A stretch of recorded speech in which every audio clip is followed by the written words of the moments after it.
Welcome to The Leadership, a business-focused talk show brought to you by the Vested Group. We talk to entrepreneurs, employees, thought leaders, innovators, dreamers, disruptors, and even our own children about what makes us tick on and off the clock.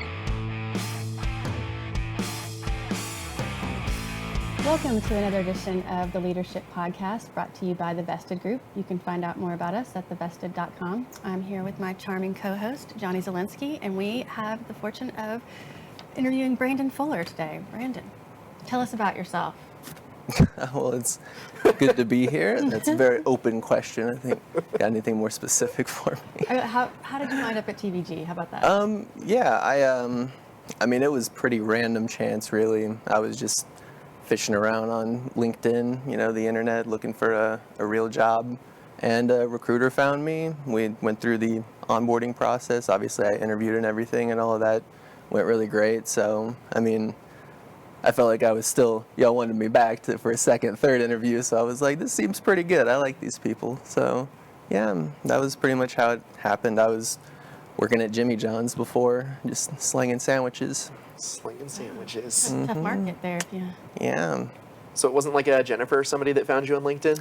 No, it was a recruiter found me. Yeah. Jennifer handled most of the onboarding and stuff, so that made it really easy. So She's been wrangling people from LinkedIn lately, bringing them in. So well, good. I don't know if we get much recruiters anymore. Mastering. Yes. Yeah. All right. Tell us about your family, siblings. I know you just you had some big things happen in your life recently. If you want to talk about that, and then kind of tell us where you grew up, if you don't mind. So I just got engaged. So I live with my fiance Carly and our dog Toby. So we live over in Louisville right now. So a little bit of a commute back to Plano for the office these days. Yeah. But hopefully we'll get back into the swing of that. But I grew up in North Dallas and Salina area. Oh. It's north of DFW. It's pretty country, pretty rural out there. But that was kind of back and forth with my mom and dad when I was younger. So I was an only child, though. I have 4 stepsisters now. Both my parents are happily remarried. So, Wow. But yeah, that's pretty much my family. 4 from one side, or are they split up, or? 2 sisters on each side. Wow. No escaping then. Really. Yeah. So, what high school did you go to? I went to Highland Park High School. Highland Park? Highland Park. Really? But you were living out so far north. Did you have a commute for that as well? Mm-hmm. How far was that? It's like an hour drive to school every other week. That's wild. I barely made it, and it was 5 minutes. Yeah. Mm-hmm. Yeah. I mean, when I was at my mom's house when we lived there, it's like a 5-minute walk, A little different situation, but yeah. That's funny. That's crazy to think about. That is. Although Salina is super built up now, too. It really is. When I lived there was people got groceries at the Bobcat convenience store. Exactly. Brookshire's came to town and put an end to that. Yeah. Oh, little guy. I was going to say, my best friend just moved out there, and it's developing, but I remember back when I was in high school, they did a 3A state championship against I think the Texas town called China Springs or something. Okay. I mean, they were out there. There was nothing there. Yeah. That's how the colony was when I was a kid, too. There was that was the same thing. It was one light on 121 that was the milk carton. how you got there. Yeah. Yep. Remember all that. But now, look how old we are. Things change.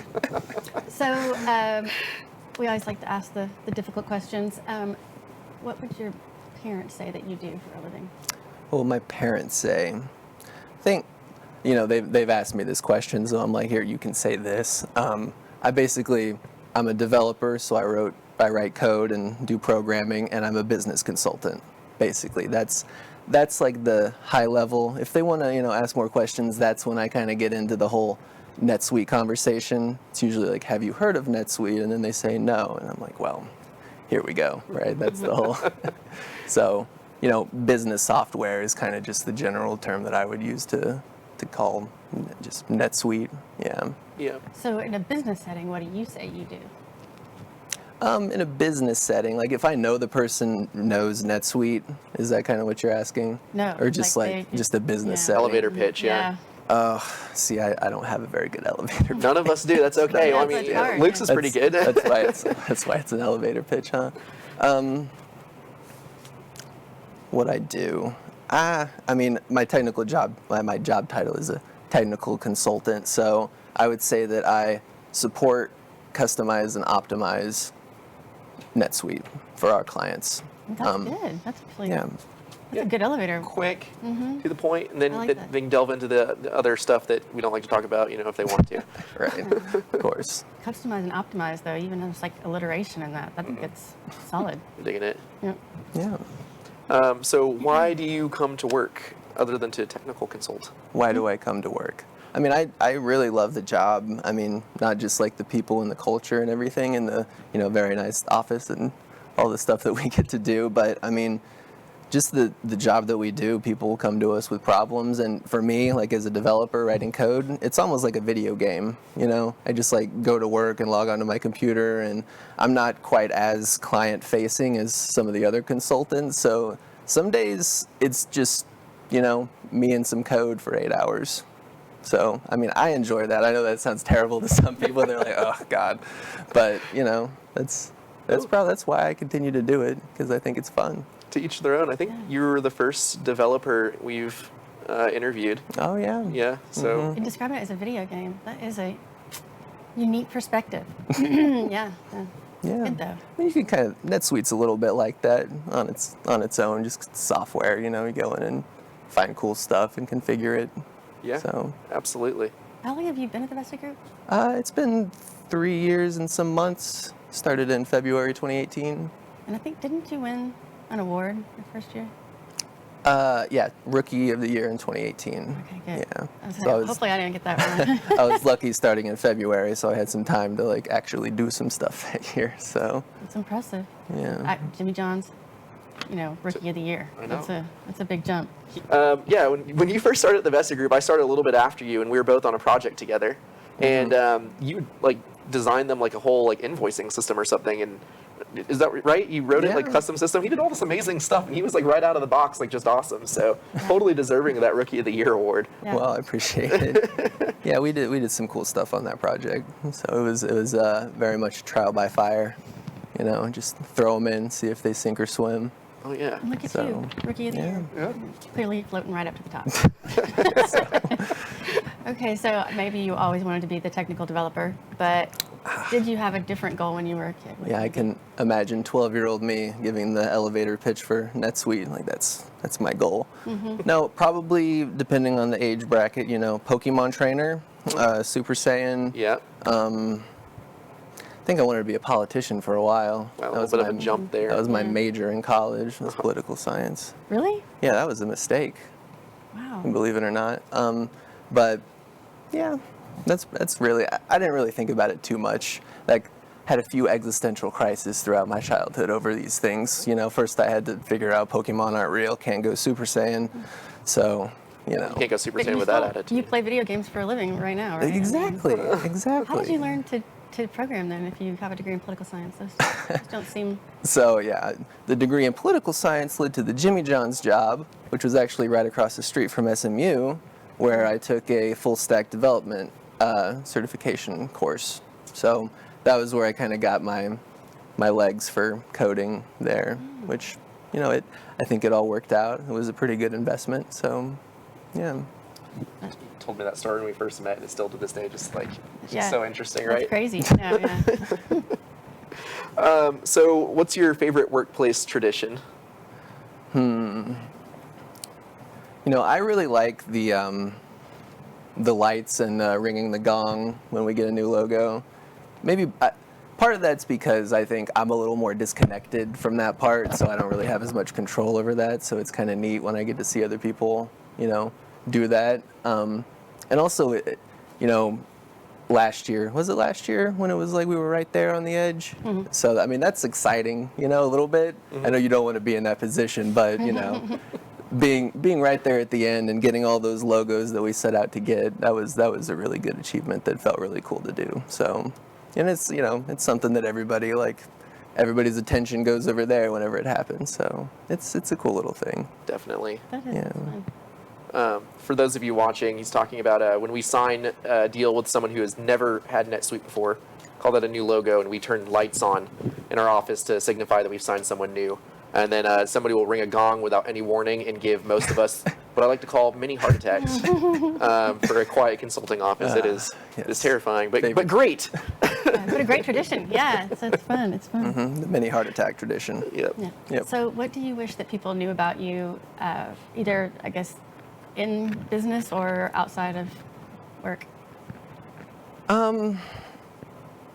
That's a good question. I had thought about this a little bit. I am a type 1 diabetic, so that's just kind of something that I've had to deal with since I was 16. So I'm 27 now. It's been 11 years, but it's like sometimes it comes up in work or personal life, and sometimes nobody ever knows, right?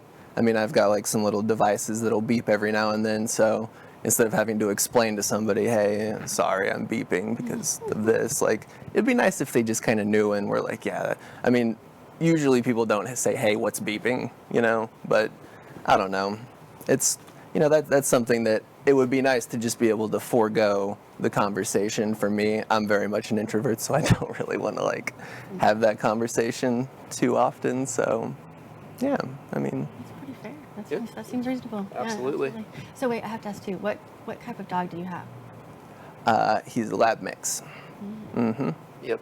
We're gonna need to get a picture from you to put in this episode. Yeah. Yeah, we'll get that. Yeah. Okay. Yeah, for sure. So, what do you enjoy doing when you're not at work? Not at work. We've been playing some tennis, not recently. The weather's been bad and we've been kind of busy, but I enjoy doing that. I played in high school, so it's fun to get some friends together, or parents, and play some doubles, stuff like You that. and Carly both play? Yeah, she's pretty good. She didn't play in high school, but for someone that's just kind of picking up a racket, she's doing pretty well. That's awesome. Yeah. Some pickleball. Yeah. Oh, pickleball. Yeah. Forgot we did. Yeah. That's super fun, actually. We get the pickleball court in the parking lot of the office, and people keep parking because it's white and they look like stall That's lines. funny. I know. That's funny. Yeah, but it makes no sense. I mean, if they park there, they have to realize they're like blocking like 10 people behind them. There's some very obvious parking spots, and then some strange lines over I've never seen here. anybody do that. It makes sense though, but yeah, that would never occur to me. That's Once in funny. the blue moon for that taco shop. Too funny. Paint it yellow. Happened this morning. Oh, Did it really? That's so Yeah. funny. I was there at like 7:30. There was like nobody in the parking lot except for one guy parked in the middle of the pickleball court. It's like, all right, cool. Maybe Making that's it the answer work. to the next question then. So what's the funniest thing that happened to you recently? Yeah, I guess laughing about the guy parking in the pickleball court this morning. Exactly. It would be really funny if he parked right behind you. Like that was the one spot. that he- Yeah, and blocked me. That's at why the I drove him here. pickleball, of course. He was blocked in. No. So we finish this interview. We step outside. You find a lottery ticket. You know for a fact that you won $15 million. You know they're one way or another. It's the numbers on a billboard. You see on TV. You talk to someone. You know it wins, Brandon. What are you doing with that money? I'm gonna bury it in the backyard probably. We'll just tell no one. It'd be kind of hard to collect. You got to tell somebody. I'm just trying to figure out how you avoid them taking half of it. Oh, 'cause yeah. It's the lottery, so you say 15 million. That's really like not 15 million. We can tell. That was your choose- payout. Yeah, you Yeah, choose to break it yeah. in Oh, payments. 15 what- million yeah, payout. yeah. Okay. See, you got to be careful about this. I'd go home and do some Googling on people that have won the lottery before, because I'm pretty sure it doesn't turn out well for a lot of them. Yeah, I was gonna say I don't know if you want to Google that. I Well, feel like yeah, you're always gonna find something bad. Figure out what their mistakes were is the thing, But I don't know. I mean, I don't really have like something super expensive that I'm looking to,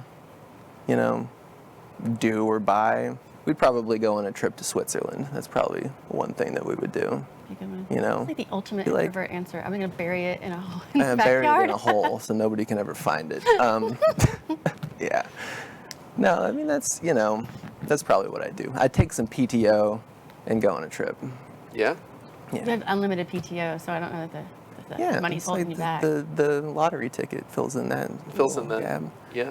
We'll have to let a few clients know, but Yeah, see ya. Yeah. Exactly. sorry, Brandon won the lottery. That's good. That would be so fun. Yeah. Yeah. So, if you had to pick one song to play every time you walked into a room, what would it be? Okay. You asked this question like it's a song that I'm supposed to like, right? Well, you have 'Cause- to listen to it, obviously. every time. Exactly. I feel like whatever song I pick, I'm going to end up hating. So I have to pick a song that I'm fine with hating. And there's a song I already hate and used to love, because I set it as my alarm clock. That's the number one way to do it. That's a fact. Yeah. Cherry Pie by Warrant. I don't know if you remember how that song opens, but it's like a low scream and then it like builds to a high scream. Oh, yeah. And then the song starts. Oh, that's rough. Terrible. Yeah. Such a good song. Hate it. The mind of a developer being like, you know, it can't be a song that I love because I'm going to start to hate it, and I don't want to do that. So I need. Yeah. Very logical. Yeah. I like it. He's totally right though. You ever set a song as your alarm Oh, clock? I know, it's the kiss It's of the death. worst. Yeah. You got to get the already annoying wah, wah, wah. Yeah. Yep. Yeah. But then if somebody else is like, you know, on the phone, they can have that sound be something else for them, and you're just like, oh, why would you do that? Yeah. There's a couple of Queen songs I just can't listen to anymore. We had a That's a shame. jukebox in my high school cafeteria, and they played "Living It Up" on the elevator. I mean, so many times. Just was it still that? What is that song actually? Stairway to? What? Stairway to Heaven? No, what is it? The "Living It Up" on the elevator. It's like a. It's not the. Oh, okay, I edit this out. It's terrible. I can't think of the name of the song, but it was it was traumatic. So we will look up the name of the song and then have it inserted right No, we're gonna edit all this here. And it'll- Sorry, Travis. Yeah. No, we'll figure it out. We'll get this figured out. Living it up in the elevator. Yeah. Yeah, we got this. Yeah. All right. So if you were our CEO tomorrow, Joel seriously disappears, and you take his spot, what are you doing? We launch an investigation into what happened to Joel, first of all. Dig a hole in the backyard first. You know, Yeah. we check the hole in the backyard, right? See if he's looking for that lottery money. But no, I guess I would step down and appoint Johnny Zielinski as the CEO because Oh, wow. I just want to write some code. I don't want to deal with all that That's a conferences. psychopath. Yeah. Pick somebody else to suck up though, because Yeah. this is Johnny, right? I Yeah, mean, Put me on the spot. Great Yeah. CEO. Oh, thanks, Brandon. Johnny, you're, yeah. look at that. This That is is nice. I know. This is you know, and completely all of that, you know, me aside, that's the best answer I've ever heard. Yeah, I mean, it was well thought out. for sure, Yeah, I like that. You just want to write some code, I'll take care of you. Yeah, Damn. get you Well, I that should trip give to you real Switzerland. video games now. Yeah. Some real video games. Maybe after we win the lottery. Yeah. Definitely. I'll roll it into one. All right, Brandon, I've seen your billable hours. I know you're busy. I appreciate you coming out here and talking with us. Yeah, no problem. Yep, I know you want to be a TV star. I so appreciate the ride. No problem. Thank you. You can go back to coding video games here right after this. Those of you that joined us, thank you so much for watching another episode of The Leadership. You can find out more about who we are at thevested.com or find more episodes of The Leadership. Just go to YouTube and simply search The Leadership. Thanks, and we'll see you next time.